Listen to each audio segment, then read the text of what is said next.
Okay, immediately to the topic of conversation, which is pretty obvious, right? The point that we want to talk about today, and there's obviously been some people saying that it's fine, it's good, but there's a lot of like aggressive opinions coming out about drive impact, and it's fascinating, right? It's a fascinating mechanic, because I was like warning everybody, the devs were doing this to me a lot, and it feels kind of hard to do something about it until you play the game a bit more.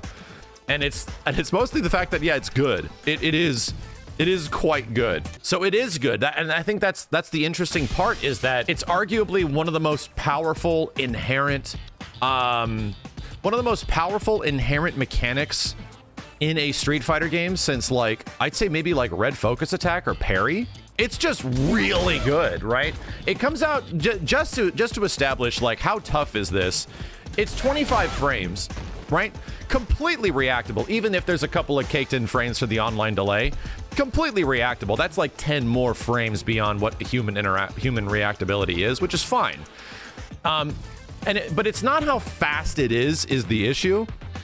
And I was mentioning this before. It's the fact that Street Fighter 6 is a game that you could do so much shit, you know, and run in and get stuff and jump in and approach your opponent and run and dash, and like, you have to worry about their anti-airs, you have to worry about their really godlike buttons, right? Characters have really good pokes in this game, like things that are stacking on each other. And once again, you hear Street Fighter V players talk about the mental stack. This is why, you know, why aren't the best players in the world just anti-airing everybody? Why doesn't Tokido literally like uppercut Nemo constantly? Like, what the hell's going on? Like, how is he getting these jump ins?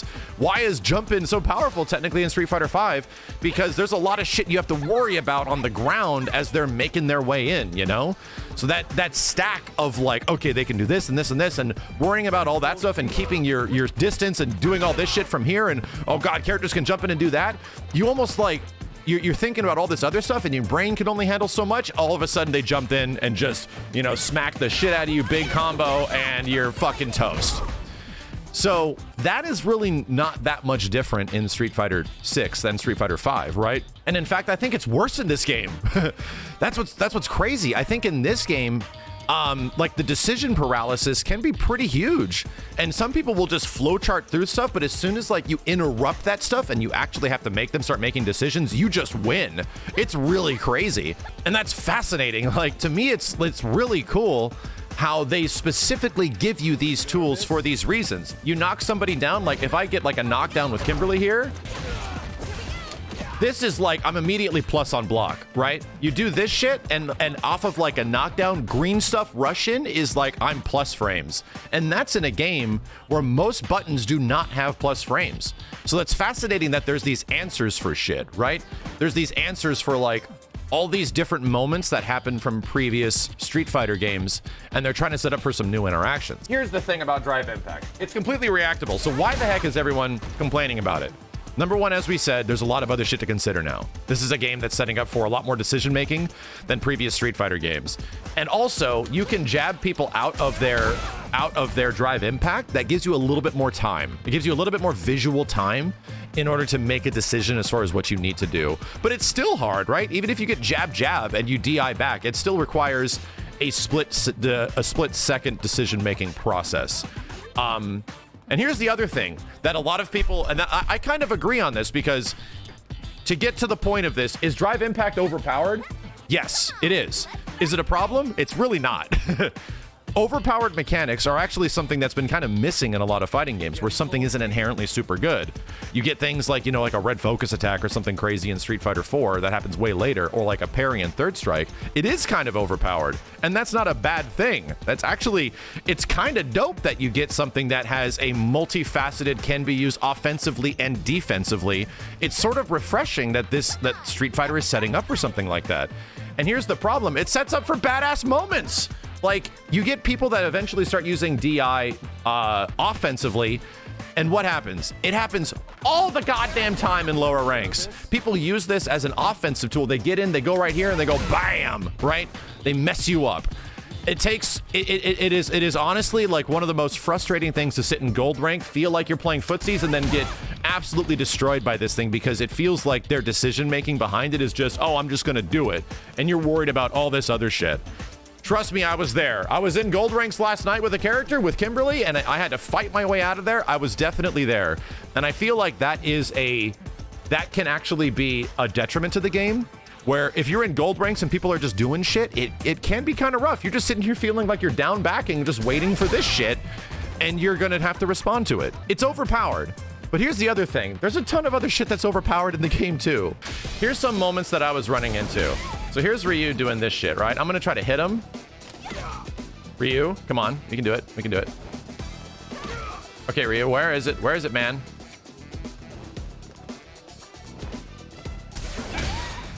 Okay, let's see if I can get this thing, because this was happening to me a lot. This specific moment is not easy.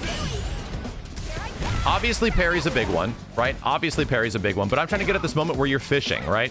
This is where you get hit by drive impact from doing this shit.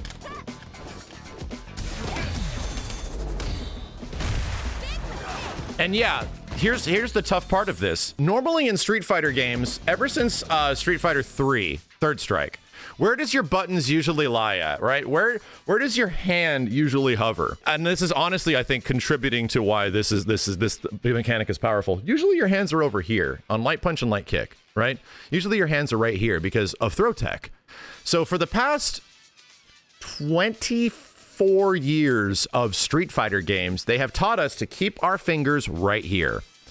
So now, what happens when, you know, people are at close range and they're baiting throws and then they drive impact? Suddenly, you have to move away from this decision all the way over here to this decision. And yes, that extra time frame, I find myself, oh God, okay, I see it happening over there, press it, I didn't get it. God damn it, I didn't get it. That sucks. So that isn't an issue with drive impact being overpowerful. That is now a legacy skill thing that is making it easier for new players that don't have this shit. Now we have to change our brains to do this shit, to be like, oh yeah, fuck. This shit, I have to like hover around this area because guess what? Taking the throw is probably way less damaging than sitting here and fucking being able to do this. But here's the crazy part about it. There's even more risk reward associated with it. Because what are throws in Street Fighter 6? Actually reactable now. You can sit and throw tech and it feels fucking great. Bam! Characters pop off each other. Get off me, bitch. Jamie calls you basic. It's great. Throw teching feels really good in this game. But getting hit by drive impact, you know, also feels pretty bad. So you have to make this like decision. Should I be hovering here? Should I put my hands here? There's this like element to it that is kind of fascinating, that it feels honestly thought out is what it does. Because drive impact is overpowered. It is a super powerful tool, but it's a powerful tool that can be used in offense and defense because this game has a lot of offensive shit and crazy setups. You know how it reminds me a little bit, and I hate to say it again, but it reminds me a little bit of Killer Instinct. The devs were given a lot of freedom to make crazy shit in KI and give characters ridiculous tools and vortex and all this nutty shit that it's, who's gonna block that? Who the fuck is gonna be able to do anything about that in Killer Instinct? This is crazy. Well, it's a good thing you have like several opportunities to combo break, right? It's a good thing that even if you're getting hit by it, you can combo break and get your ass out of it. So that gave the devs a bit of freedom to allow characters to do nutty shit. This game's got some nutty shit in it. How the hell do we have a game that returns throw loops, right? From Street Fighter V, something that they literally took out from previous versions of the game. Stuff that they literally were like, okay, this is poisonous, let's get rid of this. No, now they're just giving characters through loops. They give characters like block strings that take off a ton of drive gauge. They give characters like all this crazy stuff. Dude, fucking Kimberly's like mix in the corner is absolutely fucking insane. It's crazy. You get two defensive mechanics now that work on frame fucking 1. Parry and drive impact. You get two goddamn things that work on frame 1, which is some of the fastest active mechanics I've ever seen in a Street Fighter game, you know? So now they give you defensive tools to match all this crazy bullshit. And that's really fascinating, right? To me, that's actually kind of interesting. it doesn't change the fact that you're still going to get hit by this shit every once in a while. And being ready to hit that shit is going to take some time. It's something that, like I said, in gold rank was absolutely abhorrent. The fact that I had to worry about what these characters do, essentially giving your opponent way too much respect and stuff like that in terms of what they're doing. It is a mental guard crush to be hit by drive impact by people that you feel like are just doing shit. It is. It's a mental guard crush. But here's the funny thing. As soon as I got out of those ranks, all these mechanics feel amazing. As soon as you start to get to a little bit higher ranks, the platinums, the diamonds, stuff like that, and you get other people that are using things in moments that they don't expect, you're getting things that they use in specific elements that aren't just spamming it type crazy shit. Where like, you want to teach this person a lesson and you're so mad that they're doing this. I feel like the gold rank of the game is this specific growing period where you will eventually grow out of this shit, right? And find where like the actual gold is in this game, and it's not in gold ranks. It's actually going to be in other people that are utilizing mechanics in not absolutely stupid ways. And this isn't something that's unique to fighting games. It's not. We just ranked up to red rank or some shit in Tekken, right? We just got out of all this horse shit, green and orange bullshit that is happening in Tekken, and it's a fucking slog, man. People just do shit, and if you think this shit is bad, I encourage you to learn a game like Tekken fucking 7. Because, oh my god, people just run in and they commit to the most unsafe fucking shit, and they get rewarded for it most of the time. And you feel like a goddamn idiot, and it's a pain in the ass. It's terrible. And then you level up a bit, and then you get to some higher ranks, and people stop doing that shit. You start actually playing the game. And it's super fucking fun. It's like, damn. Weirdly enough, the game got easier. I ranked up, and the game got easier? That's weird. That doesn't make any sense. That's exactly what Drive Impact is in this game. You rank up, and Drive Impact becomes this thing that is like, I want you to do it, motherfucker. Like, come on. I know that you're not going to be jumping in all the time at me, because you're not a player. You're a player that realizes that if you jump in all the time, I'm going to anti-air you, right? And that's the interesting part. When you start balancing this green shit with their green shit and moving in on each other, that's where like that's where Street Fighter 6 really starts to shine. So my answer to the question is Drive Impact overpowered? Yes. And it's fine. It's completely fine. Because there's a lot of crazy fucking overpowered shit in this game already. In terms of core mechanics, not even talking about what characters are capable of. And to be like, should it cost less? Right? You have to start thinking, I would imagine like a lot of the people that think it should cost less are either on the receiving end of Drive Impact and not the delivering end. Because trust me, man, like this is going to be like a necessary mechanic. It feels like the whole goddamn game is designed around DI costing like $1 bar. It's not expensive. It's a $1 bar cost. But here's a crazy thing that people are already discovering. We're in day like 3 or 4 now, right, of the beta, and it's about to end. Here's just a really fascinating thing that has started to develop as far as people using Drive Impact. To be honest, the best answer to Drive Impact in this game is to Drive Impact back. Why is that the best answer? Because it leads to full fucking like unscaled damage. It's crazy. It might be scaled a little bit, but you still get some of the most damage from this game by either Drive Impacting people or responding to Drive Impact with Drive Impact, right? And that is a good spend of meter, and it's usually some of the best defensive stuff you can do. Look at their drive gauge right now.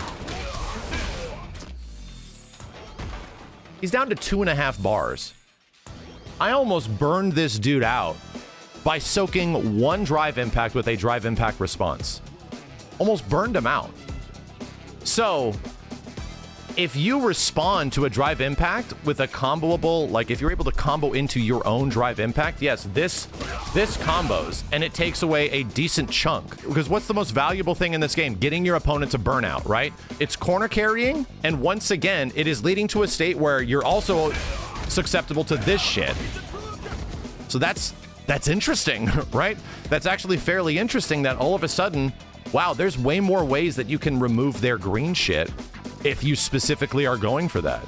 And once again, what does that boil down to? Different playstyles. Is that going to be the way you do things all the time? Not at all. You're probably going to want to go to damage a lot of the time. However, if you know your opponent is relying on this shit, and you soak just one of these things, just one. And look at red Drive Impact. God damn, man. If you hit that in the corner, then they've hit the wall. So all I'm saying is that It's a game that's setting up for a lot of defensive options and a lot of offensive options. And all those things put together is going to make you feel like you're having to consider too much that's happening at any given point, and you just want to play footsies, right? I just want to play footsies. So do I think Drive Impact is overpowered? Number one, again, yes, I think it is, and it's fine. Do I think they should change it? No. I think they should change other stuff. I think Drive Reversal is something to be investigated, and potentially the readability of Drive Impact might need to be changed on some stages. I think that could be an option.